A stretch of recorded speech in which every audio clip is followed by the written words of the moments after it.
तो हमारी इस कहानी की शुरुआत होती है एक माउंटेन के ऊपर से, जहाँ पर बर्फ पड़ी होती है। वहीं पर एक नदी होती है जो कि बर्फ की वजह से बहुत ज्यादा ठंडी हो चुकी है, और यहीं पर नदी के बीचों बीच हमारे हीरो को दिखाते हैं जिसका नाम मिंग है। मिंग उस नदी के ठंडे पानी में बैठकर अपनी बॉडी को कल्टीवेट करने की कोशिश कर रहा है। वो यहाँ पर बॉडी कल्टीवेशन के मेथड को अप्लाई कर रहा है, क्योंकि मिंग अपनी बॉडी की कल्टीवेशन को यूज नहीं कर सकता, क्योंकि उसकी की कल्टीवेशन वाली नर्व्स को किसी ने काट दिया है। और ये किसने किया है ये आपको आगे थोड़ी देर बाद पता चल जाएगा। बर्फ गिरने की वजह से वहाँ पर नदी का पानी बहुत ज्यादा ठंडा होता है। खून को जमा देने वाले ठंडे पानी में मिंग यहाँ पर अपनी बॉडी को कल्टीवेट करने की कोशिश कर रहा है। वो काफी ज्यादा गुस्से में होता है। वो पानी के अंदर पंच मारता है और कहता है, मैंने किसी से सुना है कि अगर हम अपनी बॉडी कल्टीवेशन की टेक्निक को परफेक्ट कर लेते हैं तो फिर हमें की गैदरिंग राम की जरूरत नहीं पड़ती, हमें की को इकट्ठा करने की जरूरत नहीं। बॉडी कल्टीवेशन से ही हम ग्रैंड मास्टर बन सकते हैं। मिंग पानी से बाहर निकल आता है। उसके कपड़ों पर भी बर्फ पड़ी होती है। वो अपने कपड़ों को झाड़ते हुए पहन लेता है और साथ ही कहता है, हालांकि बॉडी को कल्टीवेट करने के लिए ये वाला तरीका सबसे ज्यादा क्रूल है और सबसे ज्यादा आसान भी है, लेकिन इसका एक साइड इफेक्ट है। जितना ज्यादा मैं ठंडे पानी में बैठकर अपनी बॉडी को कल्टीवेट करूंगा उतना ज्यादा मेरी बॉडी को नुकसान पहुंचेगा। और मैंने तो यहाँ तक सुना है कि बॉडी कल्टीवेशन के इस मेथड को यूज करने पर अगर हम ठंडे पानी में बैठकर बॉडी कल्टीवेशन की इस टेक्निक को यूज करते हैं तो हम लोग 20 साल से ज्यादा जिंदा नहीं रह सकते। इस बात से मिंग थोड़ा सा उदास हो जाता है, लेकिन फिर वो आसमान की तरफ देखता और कहता है, कोई बात नहीं, मेरे लिए 20 साल की उम्र काफी है। मुझे बस अपने पेरेंट्स की मौत का बदला लेना है। एक बार मैं अपनी मॉम डैड की मौत का बदला ले लूं, फिर इस बात से कोई फर्क नहीं पड़ेगा कि मैं 20 साल तक जिंदा रहता हूं या नहीं। मिंग उस ठंडे पानी से निकलकर वापस अपने गांव की तरफ चल आता है, लेकिन जैसे वो गली में से गुजर रहा होता है सारे देखने वाले उसके ऊपर हंस रहे होते हैं और हंसते हुए कहते हैं, जरा देखो तो सही, ये रहा जीनियस मिंग। लगता है ये फिर से माउंटेन के ऊपर ठंडे पानी में बैठा अपनी बॉडी को कल्टीवेट कर रहा होगा। पता नहीं इस लड़के को समझ क्यों नहीं आती। ये एक लूजर है और लूजर को लूजर ही रहना चाहिए। चुपचाप बस बैठो, खाना खाओ और सो जाओ। तुम्हें ये सारी हार्ड ट्रेनिंग करने की क्या जरूरत है। मिंग उन सभी की बातों को इग्नोर कर देता है और आगे चला जाता है, और साथ ही वो हमें बताता है कि वो कौन है और आखिर ये सारे लोग उसके बारे में इस तरह क्यों बातें कर रहे हैं। मिंग कहता है, मेरा नाम मिंग जी है और मैं जी क्लैन में पैदा हुआ। मेरा जी क्लैन इस पूरे एरिया का सबसे बड़ा क्लैन है। शुरुआत में मेरी जिंदगी बहुत ज्यादा अच्छी थी जब मेरे पेरेंट्स जिंदा थे, लेकिन जब मैं 10 साल की उम्र का हुआ तब मेरे पेरेंट्स ने मैपल लीफ सिटी के किसी एक बड़े आदमी से पंगा ले लिया, जिसकी वजह से उस बंदे ने मेरे दोनों पेरेंट्स को, मेरे मॉम और डैड को मार डाला। उन दोनों के मरने के बाद मैंने ये फैसला किया कि मुझे अपनी कल्टीवेशन को बहुत ज्यादा बढ़ाना है। मैंने बहुत ही मेहनत की, बहुत ज्यादा हार्ड वर्क किया ताकि मैं अपनी कल्टीवेशन को बढ़ा सकूं, ताकि उनकी मौत का बदला ले सकूं। मिंग कहता है, उस वक्त जब मैंने कल्टीवेशन को स्टार्ट किया था तब मेरी कल्टीवेशन काफी ज्यादा हाई हो चुकी थी और मैं वाकई में एक जीनियस था। सभी लोग मुझे जीनियस मिंग कहते थे। आज से तकरीबन 6 महीने पहले तक इस पूरे गांव में, हालांकि मेरे अपने जी क्लैन में भी ऐसा कोई भी वॉरियर नहीं था जो कि मेरे लेवल का हो, यानी मेरी कल्टीवेशन उन सबसे ज्यादा हाई थी, मेरे बाकी के कजन से भी ज्यादा हाई। इसी वजह से तो सारे लोग मुझे जीनियस मिंग कहते थे। मिंग के 2 कजन है, एक का नाम जेनजिंग है और दूसरे का नाम जेनजियांग है। जेनजिंग बड़ा है। जेनजियांग जेनजिंग से कहता है, अगर इसी तरह चलता रहा तो मुझे लगता है कि सिर्फ एक ही महीने में मिंग तुमसे आगे निकल जाएगा। उसकी कल्टीवेशन तुमसे बहुत ज्यादा हाई होती जा रही है। अगर तुमने आज इसको यहाँ पर नहीं रोका तो कल को ये तुम्हारे लिए बहुत बड़ा मसला बन जाएगा। जेनजिंग आगे से हंसना शुरू कर देता है और कहता है, तुम्हें क्या लगता है कि ये मेरे लिए मसला बन सकता है। और साथ ही नेक्स्ट सीन में दिखाते हैं मिंग बाहर दरख्त के नीचे आराम से लेटा होता है और इसी बारे में सोच रहा होता है कि मैं अपनी मॉम डैड की मौत का बदला कैसे लूंगा। मेरी कल्टीवेशन बहुत ज्यादा वीक है, मैं अभी इतना ज्यादा स्ट्रॉन्ग नहीं हुआ, पता नहीं कब मैं इतना स्ट्रॉन्ग हूँगा। वहीं पर लेटे लेटे घास के दरमियान उसकी नजर एक फूल पर पड़ती है। वो एक स्पेशल फूल होता है। उस फूल का नाम रेड ड्रैगन ग्रास होता है। मिंग जल्दी से भागता हुआ उसके पास आ जाता है और उसे जमीन से उखाड़ लेता है और कहता है, ये वाला पौधा तो बहुत ज्यादा अच्छा है। मिंग उसे लेकर बहुत ज्यादा खुश हो जाता है और कहता है, अगर मैं इसे सन पाउडर के साथ यूज करता हूँ तो मेरी पावर बहुत ज्यादा बढ़ जाएगी। मिंग काफी ज्यादा खुश होता है और उस फूल को अपने हाथ में पकड़कर वापस अपने घर की तरफ चल पड़ता है और कहता है, चलो वापस चलकर इससे मेडिसिन बनाता हूँ। लेकिन वो वहीं पर रुक जाता है क्योंकि उसके सामने जाओजिंग होता है। जाओजिंग अपने कुछ लोगों के साथ वहाँ पर आया होता है। जाओजिंग उसे कहता है, तुम यहाँ पर क्या कर रहे हो और तुम इतनी जल्दी में कहाँ पर जा रहे हो। तुम्हारा बड़ा भाई यहाँ पर तुमसे मिलने के लिए आया है और तुम यहाँ से भाग रहे हो। मिंग जल्दी से अपने रेड ड्रैगन फूल को पीछे की तरफ छुपा लेता है और उसे कहता है, ब्रदर जीजिंग, तुम यहाँ पर क्या करने के लिए आए हो। जेनजिन उसे कहता है, मैंने सुना है कि आजकल इस पूरे गांव में सिर्फ तुम्हारे ही चर्चे हैं।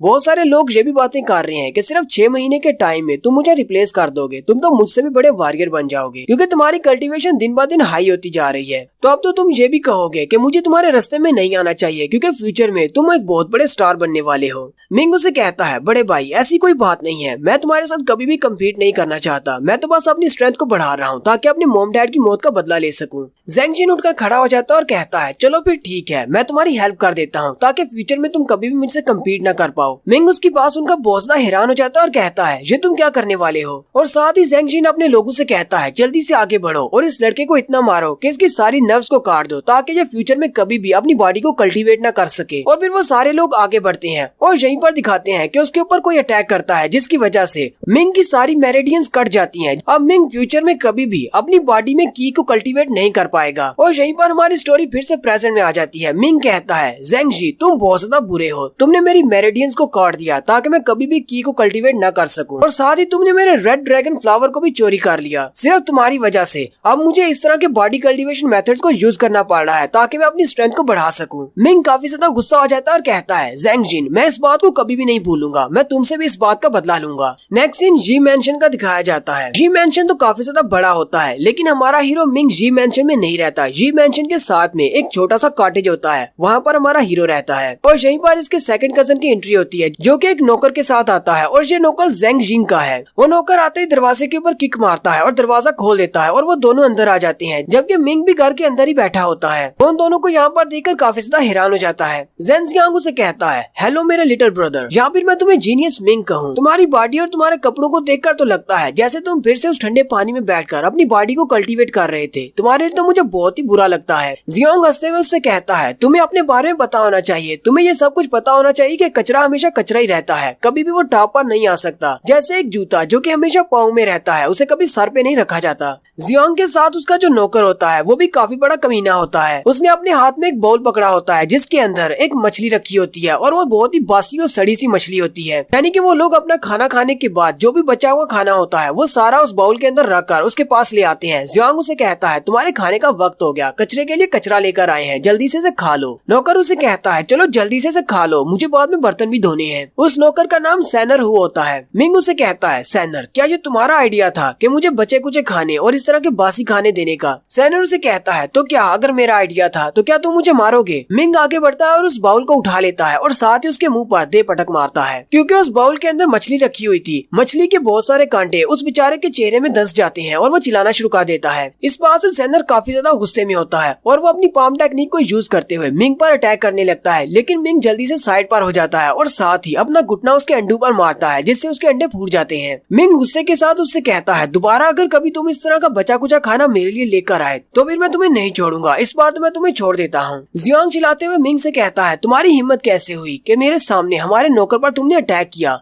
लगता है कि तुम्हें अपनी जान की बिल्कुल भी फिक्र नहीं है। मिंग उसे कहता है जियांग अगर तुम्हें ये बात पसंद नहीं आई तो फिर तुम मेरे साथ फाइट कर सकते हो और फिर देखते हैं कि कौन किसको मारता है। मिंग की ये वाली बात सुनने के बाद वो सोचने लग जाता है और कहता है जब से इस कमीने के पेरेंट्स मरे हैं तब से इसने कभी भी गिव अप नहीं किया। ये हमेशा अपनी बॉडी को कल्टीवेट करता रहता है, यहाँ तक कि बड़े भाई जिंग ने इसकी मेरिडियंस को ब्लॉक कर दिया है। अब ये कभी भी अपनी की को कल्टीवेट नहीं कर पाएगा, लेकिन फिर भी ये हमेशा उस ठंडे पानी में बैठकर अपनी बॉडी को कल्टीवेट करता रहता है। इसे लगता है कि ये अपने आप को स्ट्रॉन्ग बना सकता है। यहाँ पर इसके हाथों से थोड़ी बेइज्जती करवा लेना अच्छा है बजाय इसके साथ कि इसके साथ फाइट की जाए। मुझे नहीं पता कि इसकी बॉडी कितनी ज्यादा स्ट्रांग हो चुकी है, कहीं ये मुझे मार ही न डाले। जियांग मिंग से कहता है तुम बस यहीं पर इंतजार करो, तुम्हें पता है ना ये किसका नौकर है, ये जिंग का नौकर है, वो तुमसे इस बात का बदला जरूर लेगा। और साथ ही जियांग सैनर से कहता है सैनर चलो यहाँ से चलते हैं और जाकर जिंग को बताते हैं। उनके चले जाने के बाद मिंग और भी ज्यादा गुस्सा हो जाता है और कहता है इस जिंग को तो मैं कभी भी नहीं छोड़ूंगा, उसने मेरी रेड ड्रैगन ग्रास को चोरी किया, मेरी मेरिडियंस को ब्लॉक कर दिया ताकि मैं कभी भी अपनी की को कल्टीवेट न कर सकूं। नेक्स्ट सीन कुछ देर के बाद का होता है। मिंग को बहुत ज्यादा भूख लगती है, उसके पेट से आवाज आ रही होती है। वो आगे बढ़ता है और अपने बर्तन के अंदर चल के चेक करता है कि वहाँ पर चावल पड़े हुए हैं या नहीं, लेकिन उसके पास सारे चावल खत्म हो चुके होते हैं। मिंग कहता है मेरे पास तो सारे चावल खत्म हो गए, लगता है कि मुझे फिर से गाँव में जाकर चावल खरीद कर लाने पड़ेंगे। मिंग अपना बैग उठाकर गाँव की तरफ निकल पड़ता है, लेकिन जैसे वो बाहर की तरफ जा रहा होता है वहीं पर एक सूखे हुए दरख्त के नीचे एक भिखारी बैठा होता है। वो भिखारी उसे देखकर हंसना शुरू कर देता है और कहता है ओए लड़के क्या तुम स्ट्रॉन्ग बनना चाहते हो? मिंग उसकी बात सुनकर रुक जाता है और कहता है क्या तुम मुझसे बात कर रहे हो?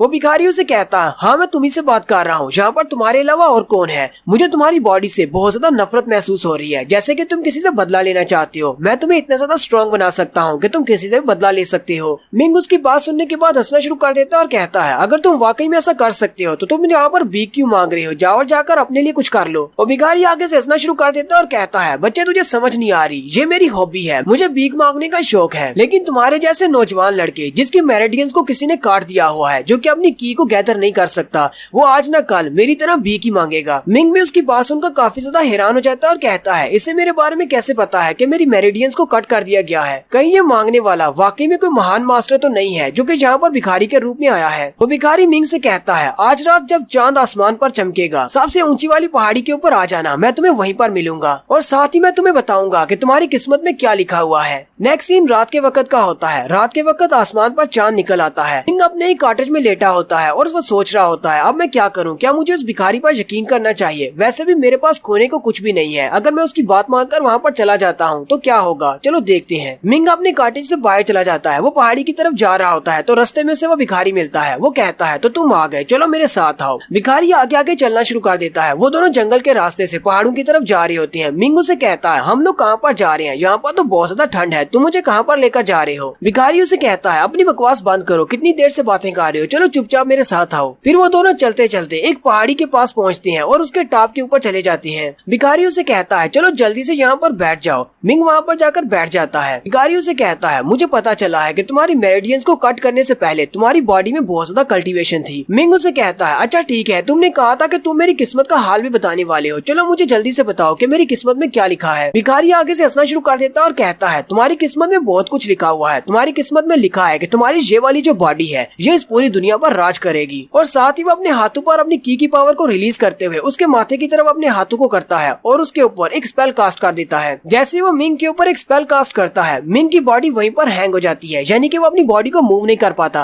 मिंग भी काफी ज्यादा घबरा जाता है और कहता है, ये तुम क्या कर रहे हो? मैं अपनी बॉडी को मूव नहीं कर पा रहा। वो बूढ़ा भिखारी आगे से और भी ज्यादा हंसना शुरू कर देता है। असल में ये बूढ़ा भिखारी एक बहुत बड़ा फ्रॉडिया है। भिखारी हंसते हुए मिंग से कहता है, अब जबकि तुम्हारी बॉडी मेरी होने वाली है तो चलो फिर ठीक है, मैं तुम्हें अपने बारे में बता देता हूँ, इस बात से कौन सा फर्क पड़ने वाला है, वैसे भी तुम यहाँ पर मरने वाले हो। भिखारी उसे कहता है, पहले मैं एक जनरल हुआ करता था रोजफिंच कंट्री का, लेकिन बहुत सारे बुरे लोगों के चलते उन सब लोगों ने मेरी फैमिली को मार डाला। मैं सिर्फ अकेला ही बचा। मैं उन सारे लोगों के हाथों से वहाँ से तो बचकर आ गया। मैं काफी अरसा तक इधर उधर भटकता रहा। फिर एक दिन अचानक मुझे एक स्क्रॉल मिला जिसके अंदर एक एंशिएंट टेक्निक लिखी हुई थी जिससे मैं अपनी बॉडी को रीइनकार्नेट कर सकता हूँ, वो भी किसी की बॉडी में भी। मैंने उस टेक्निक को यूज करते हुए हीवनली अर्थ के एक इनर डिसाइपल की बॉडी ले ली और 30 साल तक मैं उसी की बॉडी में रहा। 30 साल के इस अरसा में मैं हीवनली अर्थ मार्शल आर्ट अकेडमी का मैनेजमेंट का हेड बन गया। लेकिन मेरे लिए इतना सब कुछ काफी नहीं था। मैंने हीवनली अर्थ मार्शल आर्ट्स अकेडमी के बहुत सारे राज और बहुत सारी टेक्निक्स को चोरी कर लिया। जब मैं उन चीजों को चोरी करके वहाँ से भाग रहा था,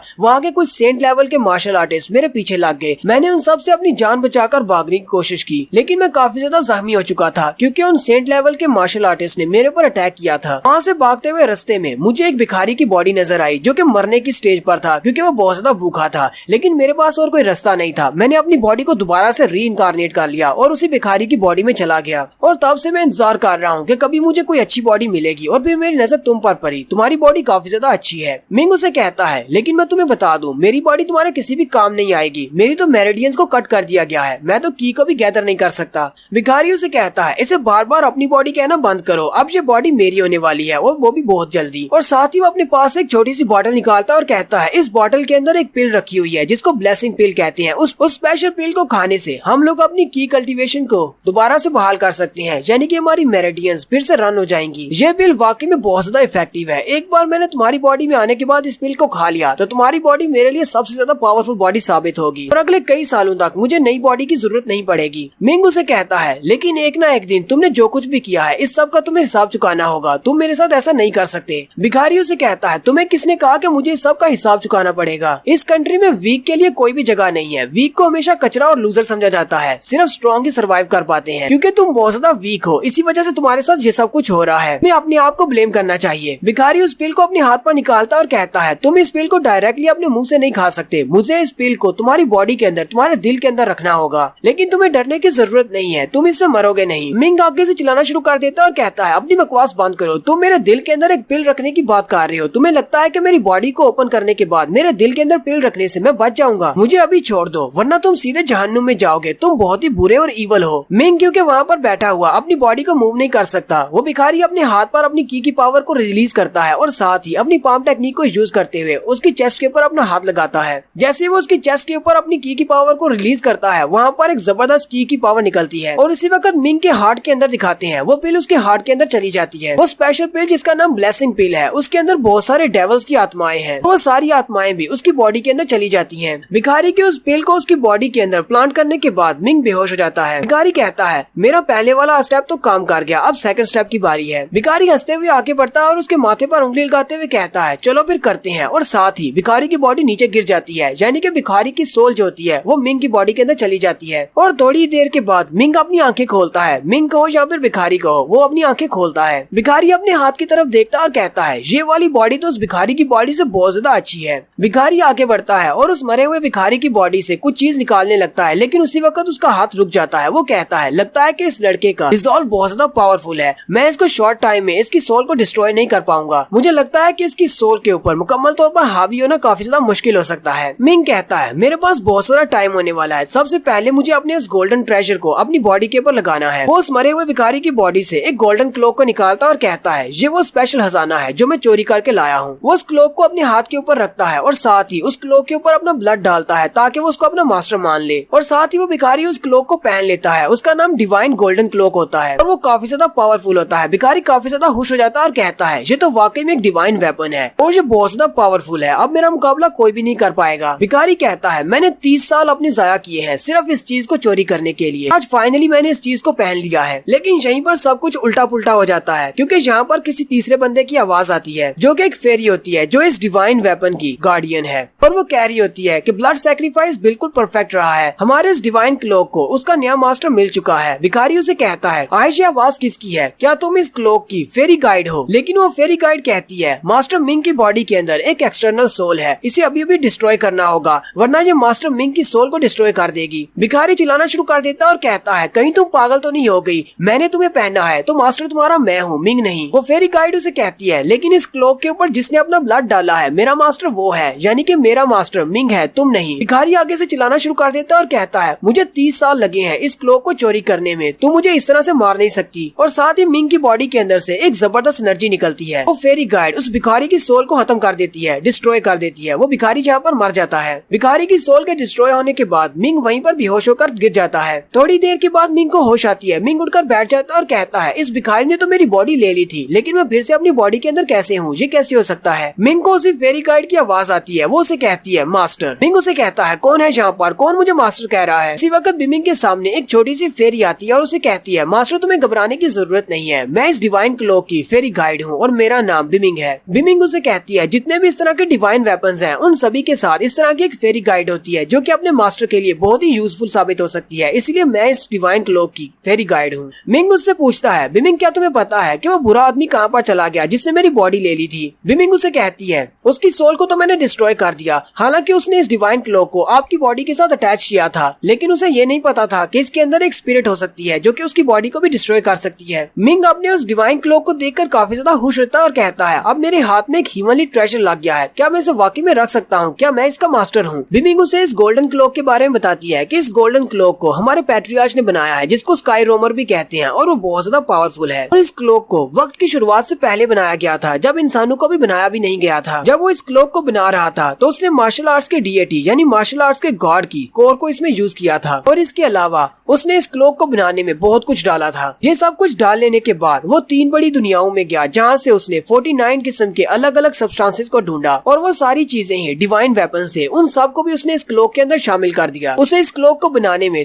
पूरे 3000 साल का अरसा लगा। मिंग उसकी बातें सुनकर काफी ज्यादा हैरान होता है और कहता है तो इसका मतलब ये डिवाइन वेपन काफी ज्यादा स्पेशल है और ये फ्यूचर में मेरे बहुत ज्यादा काम आ सकता है। बिमिंग उसे कहती है हाँ मास्टर, ये आपके बहुत ज्यादा काम आएगा क्योंकि ये एक डिवाइन वेपन है और जिसके पास भी ये होगा वो फ्यूचर में बहुत कुछ हासिल करेगा, क्योंकि इसके अंदर विस्प ऑफ डेस्टिनी है और मार्शल आर्ट्स के गॉड का कोर भी शामिल किया गया है। और इसके अलावा अभी थोड़ी देर पहले उस बैगर ने तुम्हें एक ब्लेसिंग पिल खिलाई थी जिसकी वजह से तुम अपनी की गैदरिंग को दोबारा से स्टार्ट कर सकते हो, और मैं तो तुम्हारे साथ हूँ ही, मैं तुम्हें हमेशा गाइड करूंगी और तुम्हें प्रोटेक्ट भी करूंगी, और इसके बाद तुम बहुत ज्यादा पावरफुल बन जाओगे। मिंग काफी ज्यादा खुश हो जाता है और कहता है मुझे तो लगा था कि मैं इस भिखारी के हाथों से मरने वाला हूँ और मेरी बॉडी वो भिखारी ले लेगा, लेकिन मेरी किस्मत तो वाकई में चमक गई। मेरे हाथ में एक डिवाइन वेपन लग गया है और साथ ही मुझे एक ब्लेसिंग पिल भी मिल गई है। बिमिंग उसे कहती है, मैं तुम्हें एक और बात बताती हूँ, इस भिखारी की बॉडी में, इसके कपड़ों के अंदर एक और स्पेशल चीज है। इसके पास एक स्क्रोल है जिसका नाम स्काई रोमिंग सूत्रा है। उसके ऊपर बहुत सारी टेक्निक्स लिखी हुई है जिनको तुम कल्टीवेट करके अपनी पावर को बढ़ा सकते हो। मिंग आगे बढ़ता है और उसके कपड़ों के अंदर से उस स्क्रोल को निकाल लेता है। बिमिंग उसे कहती है, इसके अंदर डिवाइन लेवल का एक सूत्रा है जिसके अंदर बहुत सारी टेक्निक्स लिखी हुई है, तुम इनको कल्टीवेट कर सकते हो। ये सिर्फ हीवनली अर्थ के क्वालिफाइड बंदे को ही दिया जाता है। मिंग काफी ज्यादा खुश हो जाता है और कहता है, ये तो डिवाइन लेवल का सूत्रा है, अगर मैं इसको बेचता भी हूँ फिर तो मुझे बहुत सारे पैसे मिलेंगे, क्योंकि हमारी जी फैमिली के पास जो फायर और वाटर वाले सूत्रा है वो इतने ज्यादा खास नहीं है। ये वाला तो उनके सामने बहुत ही बड़ी तबाही है। बिमिंग उसे कहती है, लेकिन तुम्हारी कल्टीवेशन को तो पहले से ब्लॉक कर दिया गया है, तुम इसको कल्टीवेट नहीं कर सकते हो, ना ही इसको प्रैक्टिस कर सकते हो। मिंग आगे से रोना शुरू कर देता है और कहता है, बिमिंग क्या तुम ऐसे मौके पर इस तरह की बात करना बंद करोगी? क्या तुम्हें दिखाई नहीं देता मैं कितना ज्यादा खुश हूँ? तुमने ये बात करके मुझे बहुत ज्यादा रुला दिया है। बिमिंग उसे कहती है, मैं सिर्फ एक स्पिरिट गाइड हूँ, मेरे अंदर कोई भी इमोशंस या फीलिंग नहीं है, इसलिए मुझे कुछ भी महसूस नहीं होता।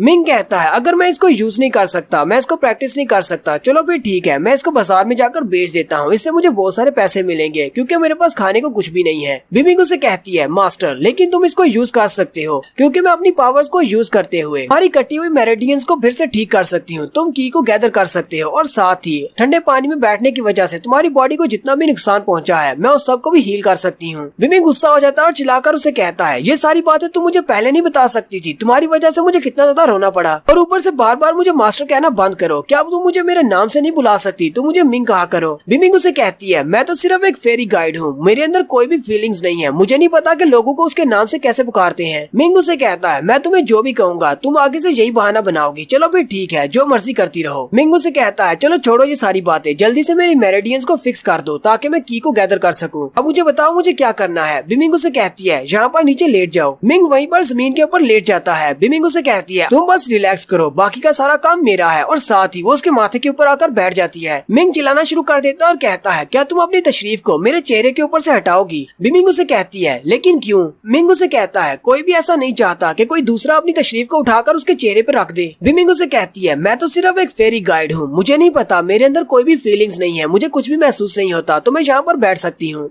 मिंग हार मान लेता है और कहता है, चलो फिर ठीक है, जहाँ मर्जी बैठ जाओ। फिर वो उसके माथे के ऊपर अपने दोनों हाथ रखती है और अपनी पावर्स को रिलीज करती है, और साथ ही मिंग के हार्ट की तरफ दिखाते हैं। उसके हार्ट के अंदर जो पिल होती है वो डिसॉल्व होना स्टार्ट हो जाती है, और उसके हार्ट के अंदर उस पिल की वजह से जितने भी डेविल्स की आत्माएं हैं वो सारी भी दिखाई जाती हैं, जो कि पहले उसके दिल को ब्लॉक करके खड़ी थी, अब वो सारी साइड पर हो जाती हैं, जिसकी वजह से उसकी पावर्स रिलीज हो जाती हैं। मिंग कहता है, मुझे फाइनली फिर से महसूस हो रहा है जैसे कि मेरी मेरिडियंस फिर से ठीक हो चुकी हैं, मेरी बॉडी के अंदर की कल्टीवेट हो रही है। की कल्टीवेशन दोबारा मिलने के बाद मिंग कहता है, फादर मदर अब मैं कोई कचरा नहीं रहा, मेरे पास मेरी पावर फिर से वापस आ गई है। अब दोनों की आत्माओं को शांति दिलाने के लिए मैं उन लोगों को जरूर मार डालूंगा जिन लोगों ने तुम लोगों को मारा था। मैं एक एक करके उन सब से बदला लूंगा जिसने भी मेरे पेरेंट्स को मारा है या जो लोग भी मेरे पेरेंट्स की मौत में शामिल थे। और यहीं पर हमारी रिवेंज सीकर की एपिसोड 1 का एंड होता है। एक्सप्लेनेशन कैसी लगी ये कमेंट करके आपने जरूर बताना है। चैनल को सब्सक्राइब कर दे, वीडियो को लाइक और शेयर कर दे। शुक्रिया।